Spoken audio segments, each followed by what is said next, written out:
Sweeney as Fibber.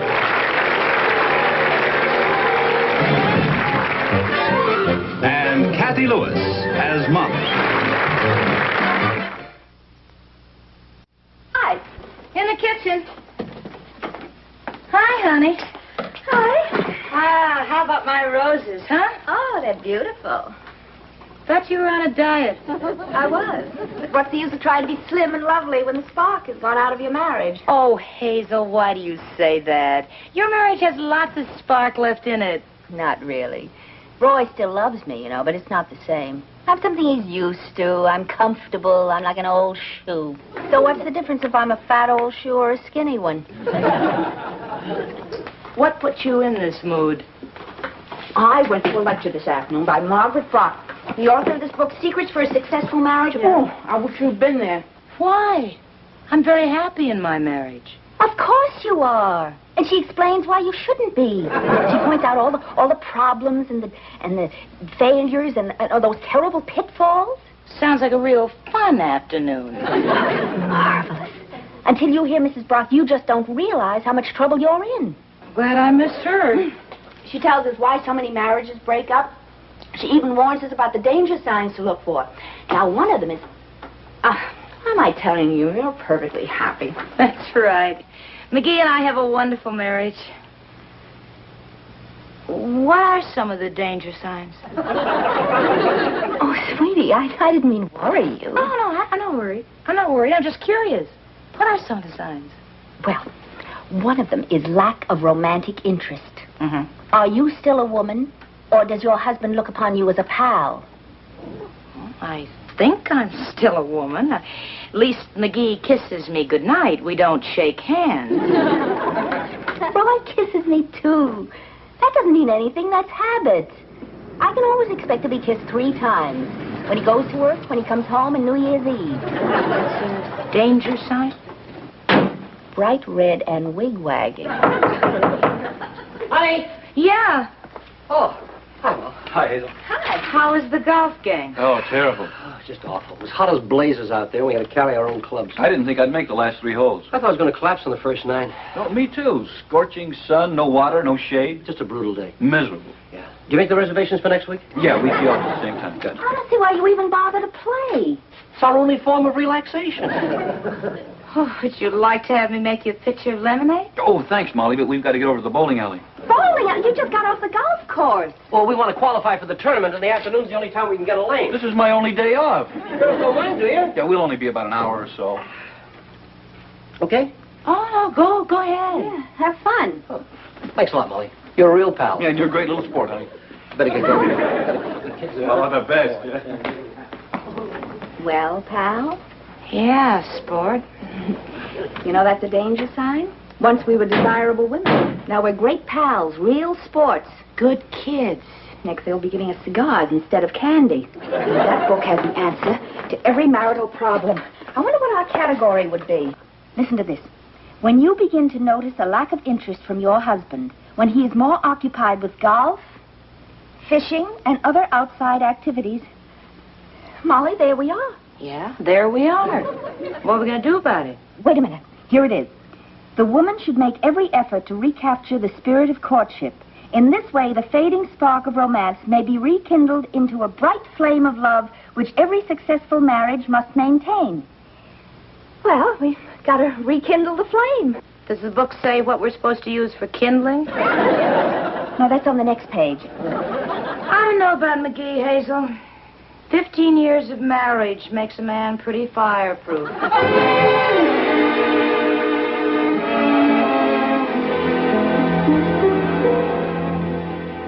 Operation Romance. What's that? It's called intoxication. One whiff is guaranteed to send a man reeling with romance. Well, take it easy. We want them to reel, but not pass out. If this doesn't stir up a few sparks, nothing will. They're walking into a regular fire trap. Stay here. Oh, look alluring. The music.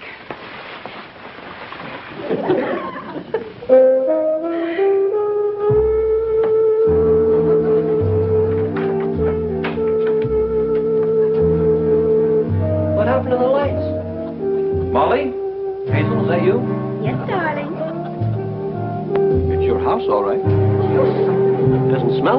For goodness sakes, McGee, will you come on in? Why are you sitting in the dark? Hey, you girls having a seance or something? Just thought we'd have a pleasant dinner by the fire with candlelight. We were all dressed up. Champagne?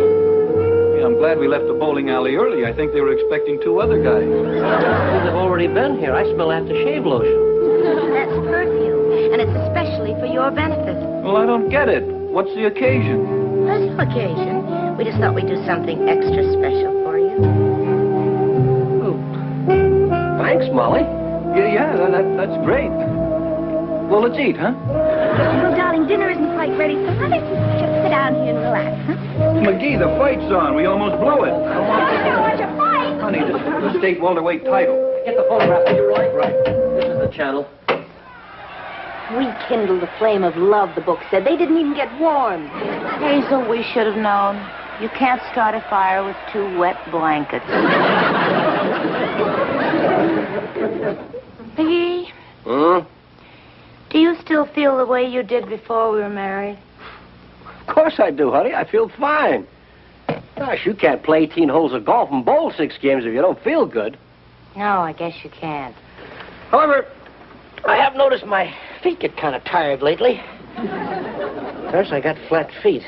I didn't used to have them, but boy, I sure got them now. Why are you so worried about how I feel? I'm not worried. I'm sorry I asked.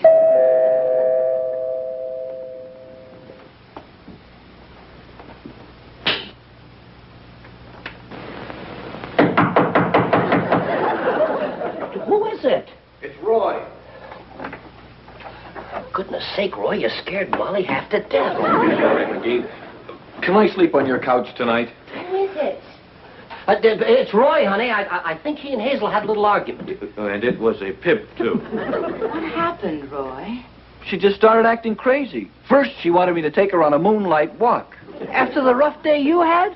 That's what I said. Then she wanted me to carry her across the threshold.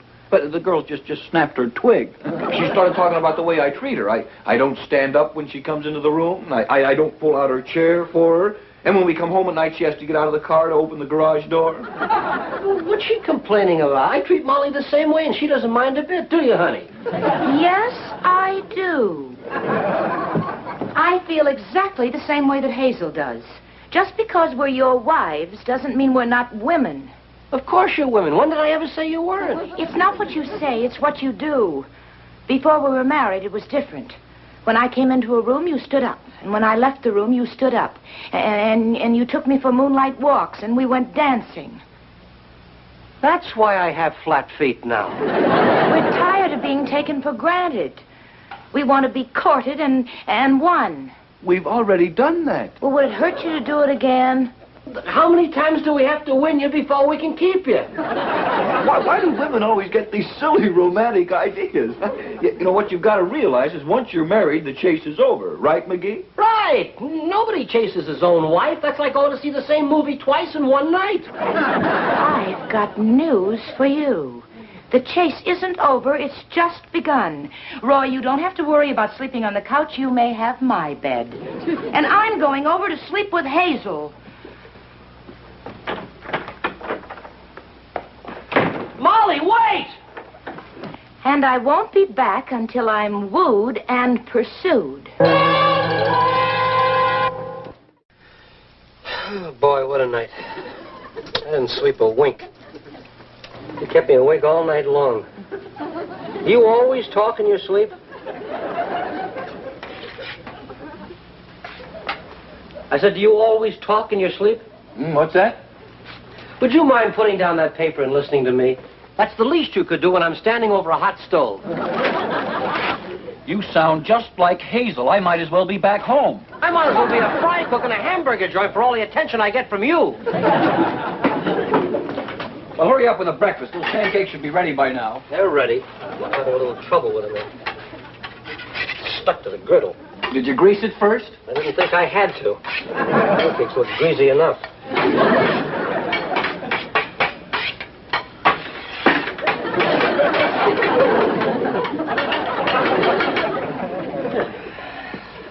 About time I'm starved. There you are. Don't hesitate to ask for seconds.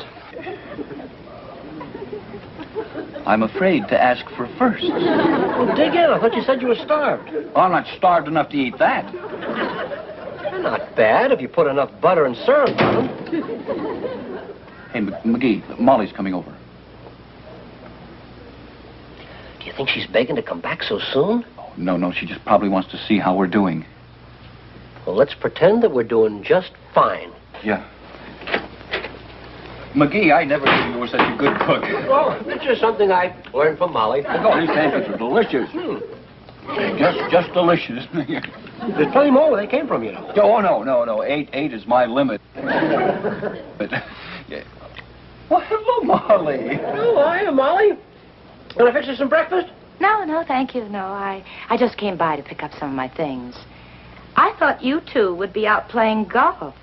Well, it was such a nice day, we just thought we'd stay home and, enjoy it. Oh, this husband of yours, Molly, is a wonderful cook. You want to taste these pancakes? You really like them? Oh, you seem surprised. I am. I didn't know that you could make pancakes with starch. Starch? Oh, I like a breakfast that sticks to your ribs.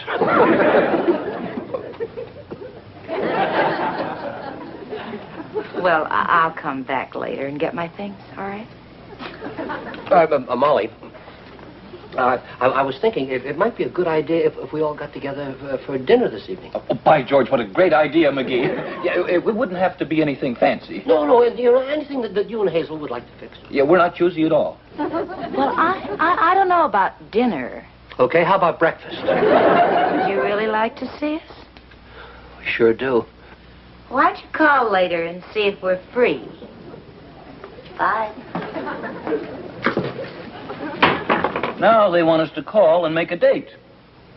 Well, we can hold out as long as they can. You bet. It's pretty tough not having a man around the house. You're darn right it is. And they know it, too. You bet they do. Except there's one thing that bothers me. What's that? When I look at you, I can't help thinking, what's so good about having a man around the house? Have some starch. Hi, Hazel. This is McGee. Is Molly there? Hi, honey. Look, I'm calling about the dinner. Yeah. Anything... Molly? Yeah, look. McGee, you gotta show a little class. Be smooth, debonair, suave. Romance, that's what they want. Now call her back. That isn't my speed, though. All right.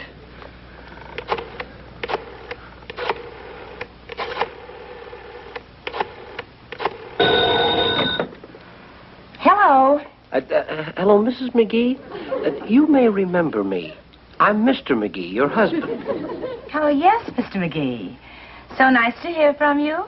Any special reason you called? Well, yes, as a matter of fact, there is. I seem to recall having seen you around the house.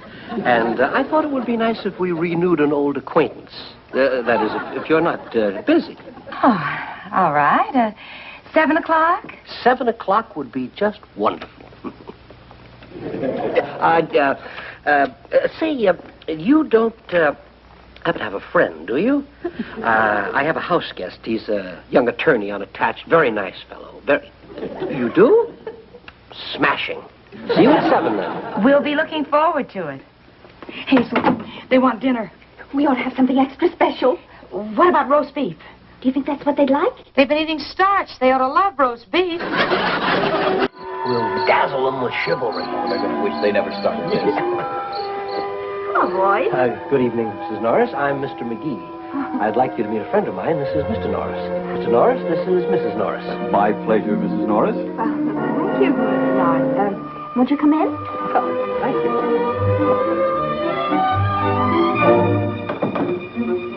I believe you know Mrs. McGee. Mr. McGee? Ah, Mrs. McGee. May I say that you look absolutely ravishing this evening? Thank you. Roast beef. Mrs. McGee, have you met Mr. Norris? Yes, I've met Mr. Norris. Mrs. Norris, have you met Mr. McGee? Yes, Mrs. Norris and I have met. Have you met Mrs. McGee? Oh, yes, yes. Has Mrs. McGee met Mrs. Norris? I think we all know each other. Mrs. Norris, I hope you will accept this humble token of my esteem. Oh, thank you. For you, Mrs. McGee, an equally humble token of my esteem, too. It's very thoughtful of you.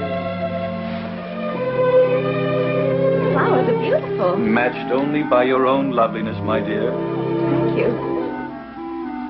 She walks in beauty like the night of cloudless climes and starry skies, and all that's best of dark and bright meet in her aspect and her eyes.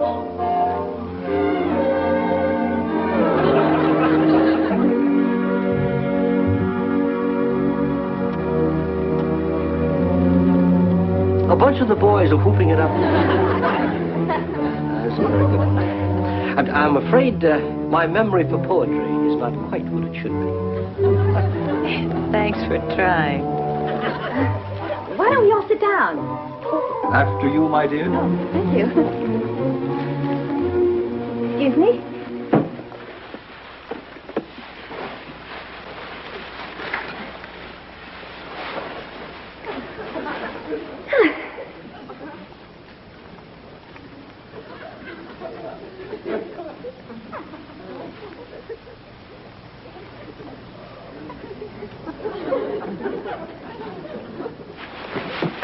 I was just going to get a cigarette. May I? Thank you. Light? Oh, thank you.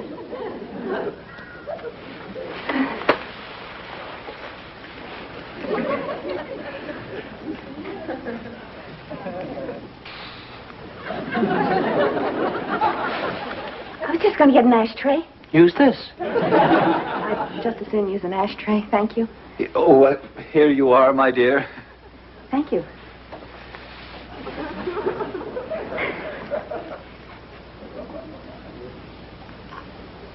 I think dinner is about ready. Would you all like to eat? We had a very heavy lunch. I'm starved myself. So am I. Whatever you girls say. May I, Mrs. McGee? Thank you, Mr. McGee. May I, Mrs. Norris? Yes. There you are, my dear. Excuse me. May I help you? Thank you. Well, this is certainly the way to dine. Elegantly, huh? The soup isn't quite hot enough. I hope you don't mind waiting. Waiting in such charming company is a rare treat.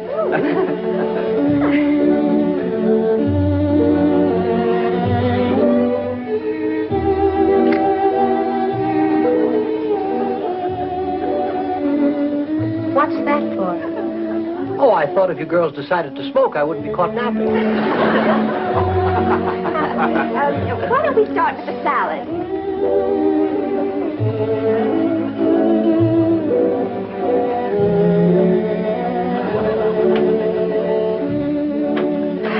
Maybe there's something I can do to help. For goodness sakes, would you two stop jumping up like that? It makes me nervous. We thought it would. What do you mean, you thought it would? Honey, look. We figured that if you could see this thing in its true light, you'd see how really ridiculous it is. Is that right? Come on, sit down, relax.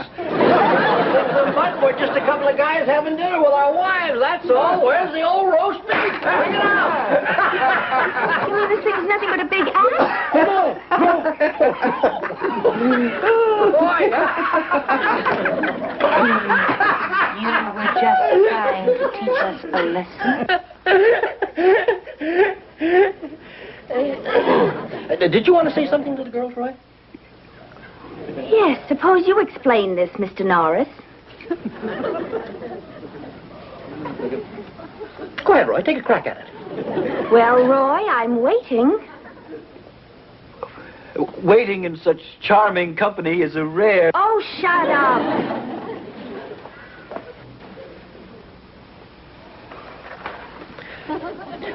Honey, look, we just thought if you could see this thing in its true perspective, you'd come to your senses. It's brought me to my senses. Up. Out. What do you mean up, Out. out? What do you mean up, out? What about the roast beef? It stays here. But we're starving. There's no food over in our house. There's peanut butter in the cupboard. You can make yourself a sandwich. Peanut butter instead of roast beef? I say we stay right here and stand our ground. What do you say? I say... you make the coffee and I'll make the sandwiches. Oh, smell that roast beef. I think they purposely left it there just to aggravate us. Come on over here, you can smell it better. I can't think of anything more frustrating than eating peanut butter sandwiches and smelling roast beef. Roy, why don't you and I go right over there and beg them to take us back? Never. They've got to come to us. Yeah.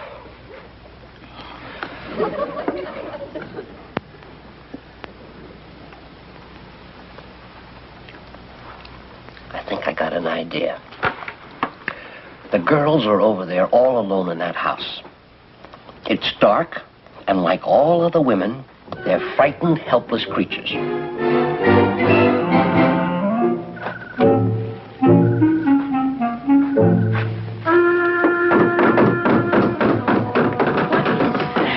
It's outside the house. Molly, there's a man out there. It's a prowler. Quick, get the lights.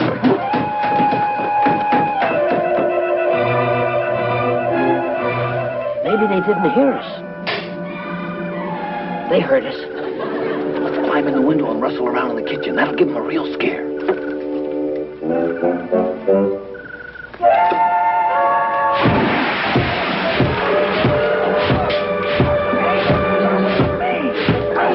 Hold it. Hazel, wait a minute. McGee, what do you think you're doing? Hi, honey. We just dropped by to see how you're making out. Roy Norris, you get in this kitchen. You too, McGee?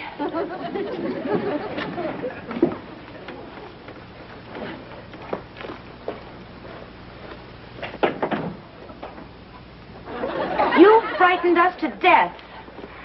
Yeah, well, I'm pretty shaky myself. I suppose this is your bright idea, Roy. My head. Where am I? Roy, you all right? Well, you gave him a pretty good clout with that broom. Oh, here, come on, sit down. Sit down here, Roy. That's a boy. Roy, darling. Mother, is that you? Mother. Sweetie, it's Hazel. Oh, hello, Aunt Sophie. Did you bring me my sled? Amnesia. Amnesia? Molly, what have I done? Maybe we ought to call a doctor. No, doctor. No, I've heard that a very good cure for amnesia is a good night's sleep and a roast beef sandwich. Where did you hear that? I think I got a fever. Got amnesia, too? No, it isn't. I think it's a cold from that water you threw. It was hot water. Was it? That's what the darn fever's from the hot in the head. Oh, sweetheart, are you all right? Who are you? Somebody get that, please. I'll get it. Hello? Oh, hiya, Charlie. What do you mean you're all waiting for us? What poker game? I thought the poker game was tomorrow night. What happened to your amnesia? Well, everything all of a sudden came back to me. Look, Charlie, you better go ahead without us. Yeah, we have a very important date with two very pretty girls. Right, Roy? All right, McGee. Would you come home with me now, honey? Please? Well, I guess if you can turn down a poker game, we must have rekindled something. Can I stay, honey? Well, I'll take you on that moonlight walk. I'll even carry you over the threshold, both ways. Look, you kids take your walk. Molly and I better get home. Come on, honey. Good night. good night. Good night, McGee.